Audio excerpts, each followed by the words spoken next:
When our children become adults, something changes. How do I stop the constant arguing with my disrespectful grown child?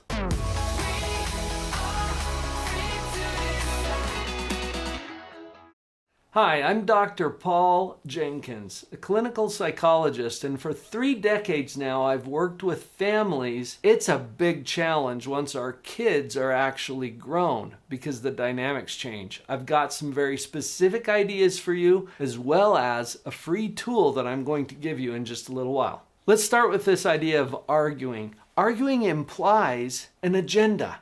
In other words, there's something that you're arguing for. Ask yourself, what is that agenda? Meaning, what's my agenda? You might already know what your grown child's agenda is. I was working with a couple who were really struggling with this. Their daughter was college age. She had moved out of the home and moved into a condominium. Any guesses who was paying for the condominium? Yeah, mom and dad.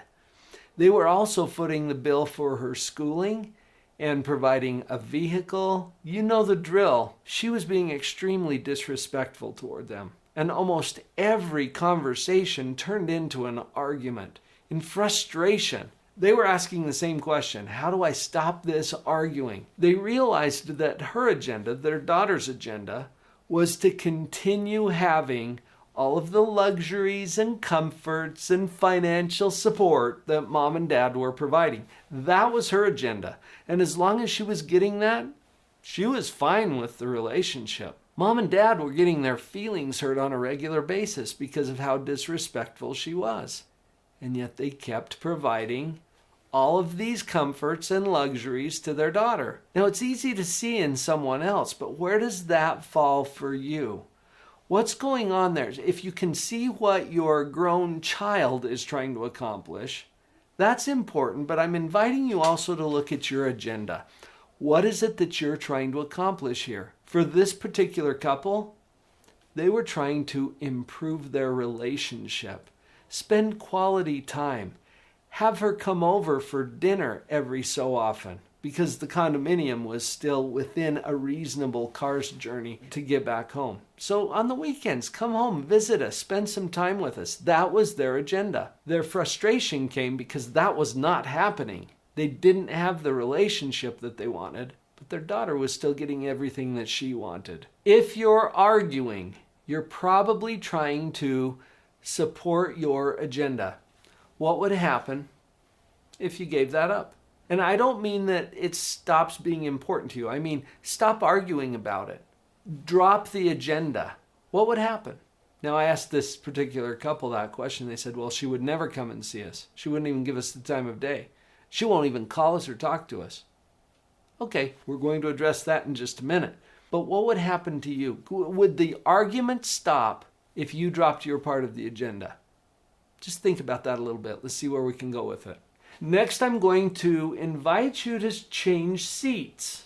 And what I mean is the seats in a communication loop. So think of the different roles that you play in communication. There's a sender of the message. We'll put that over here on this side.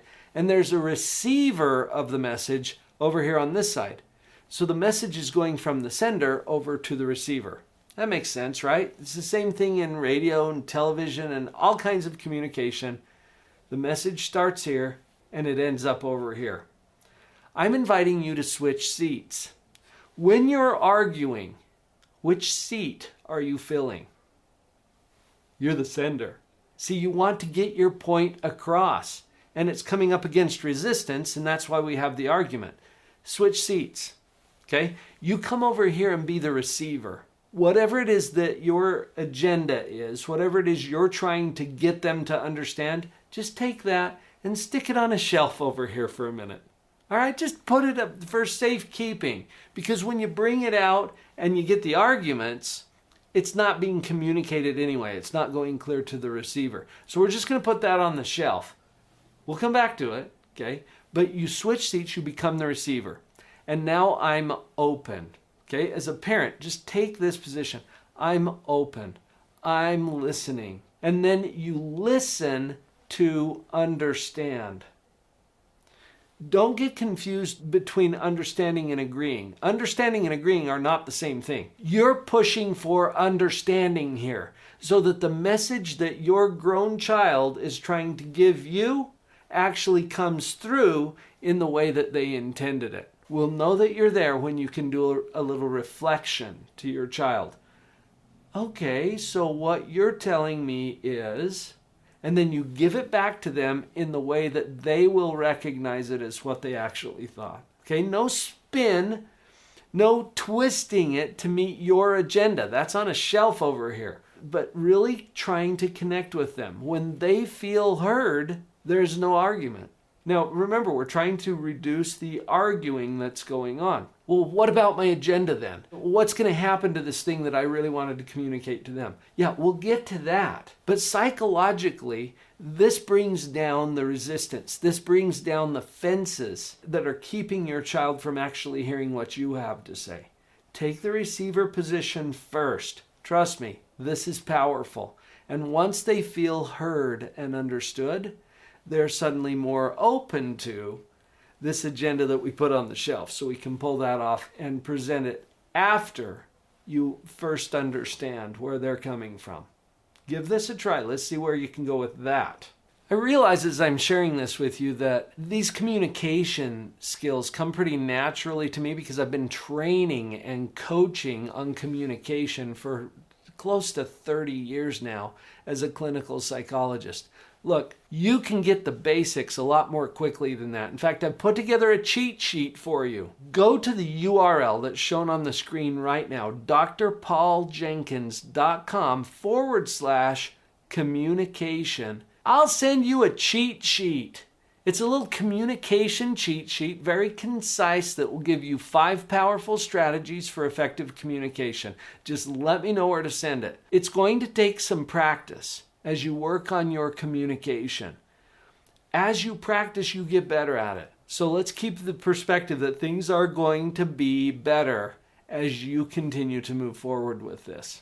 Let's go back to the idea of the agendas for just a minute. You've gotten more clear about what your agenda is. You kind of know what theirs is. With the couple that I shared with you earlier, whose daughter was being very disrespectful, but she's enjoying all of these payments on the condo and the car and the phone and everything else that mom and dad are supporting. This is a sensitive issue because usually the parents that I've interviewed about this are determined to continue providing what they've been providing, regardless of the behavior of their child.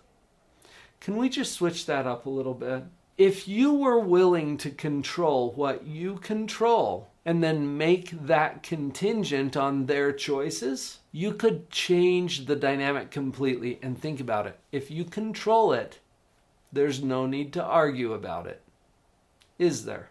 This college student was fully capable of treating her mom and her dad with respect and giving them a little bit of the attention that they really wanted to have from her as she was off to school. The parents in this case decided, with some coaching from me, that they would continue to pay for the condo if their daughter was willing to show up for Sunday dinner twice a month.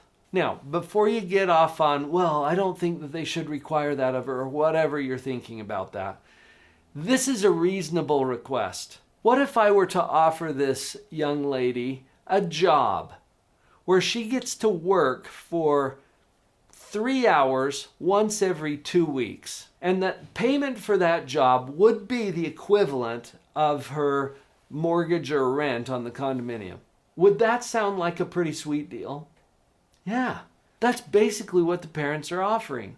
Now, is the daughter going to argue with that? Probably, because her agenda is to get all of those things without putting out much effort or without taking personal responsibility. So she may well want to argue, but the parents don't have to argue. Look, they're in a position of control. We pay it, we don't pay it. That's in their control. And they can completely make that contingent on her choice. So there's no need to argue. Think about all the arguments that you get into that you don't really need to argue about because you control one element of that.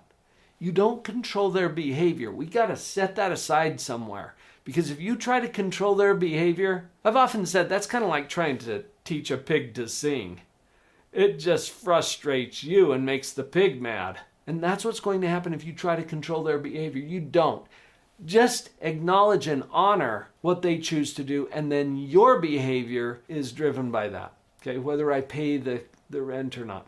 So if the daughter says, that's not fair, you can't do that. Oh, well, let us know if you change your mind. See, they don't have to argue because they control it. That's kind of an extreme example, but there's so many other things that you provide, that you control, that you can make contingent on the kinds of things that you're asking for from your grown child. And let's keep it reasonable too. One of the things that irritates these grown children, and I've interviewed a lot of them too over the years, is that their parents are trying to control them. It's not about control.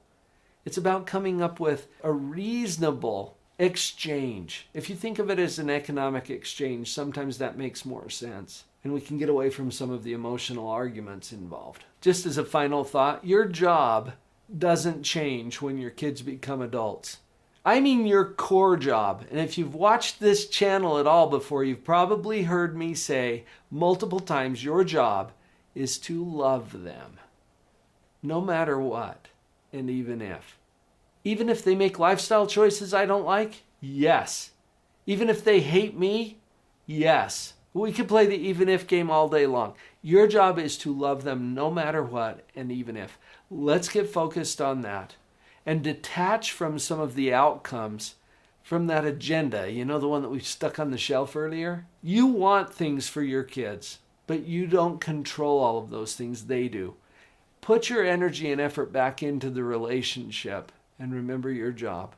To love them no matter what and even if. That way you get to sit back, no need to argue, and observe, become a spectator of their life. You're not controlling it. You might as well enjoy it. Hey, you're not on your own here.